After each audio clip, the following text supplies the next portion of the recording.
அதிர்ஷ்டம். அதிர்ஷ்டம்னு ஏன் எல்லாரும் சொல்றாங்க தெரியுமா? ஏன்னா அதோடைய இஷ்டம். அதோடைய இஷ்டம் இல்லைன்னா யாருக்கும் அதிர்ஷ்டம் வந்து சேராது. அதோட இஷ்டம் இருந்தால்தான் அதிர்ஷ்டம் வந்து சேரும். அதனாலதான் அதிர்ஷ்டம், இஷ்டம். ஒரு நபரு எந்த நேரமும் கடவுளை பார்த்து வேண்டிக்கிட்டே இருந்தாப்புல, இறைவா அவங்க அப்படி இருக்கிறாங்க, இவங்க இப்படி இருக்கிறாங்க, நான் ரொம்ப கஷ்டப்படுறேன், எனக்கு ஏதாவது கூட அப்படின்னு இறைவன் கிட்ட எந்த நேரம் வேண்டிட்டு இருந்தாப்புல. அதை இறைவன் காது கொடுத்து கேட்கவே இல்லை.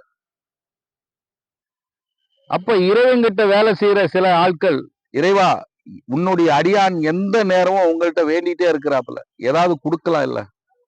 அப்ப இறைவன் சொன்னாப்புல, அவ அப்படிதான் இருக்கணும்.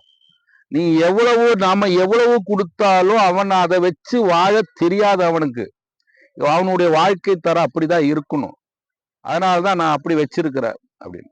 இல்ல இறைவா, எங்களுக்காக நீங்க ஏதாவது அவருக்கு கொடுங்க. சரி, உங்களுக்காக நான் செய்யறேன் அப்படின்ட்டு இறைவன் ஒரு தங்க மூட்டையை எடுத்து சொல்றாரு. அவர் நடந்து வர வழியில ஒரு 100 மீட்டருக்கு முன்னாடி இந்த தங்க மூட்டையை போட்டுருங்க. அவர் வந்து எடுத்துட்டு போட்டோம்.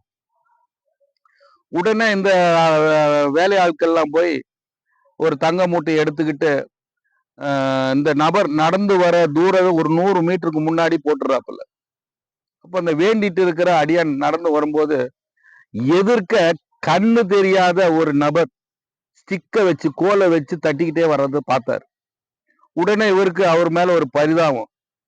என்னடா, கண் இருந்தே நம்மளால இந்த உலகத்துல சரியா நடக்க முடியல, கஷ்டமா இருக்கு, கண் இல்லாம இவர் எப்படி நடக்கிறாரு அப்படின்னு, நம்ம அவரை மாதிரி கண்ணை மூடிட்டு நடந்து பார்ப்போம் அப்படின்ட்டு கண்ணை மூடிட்டு நடந்தாரு. அந்த 100 ஸ்டெப்பு தாண்டிட்டாரு.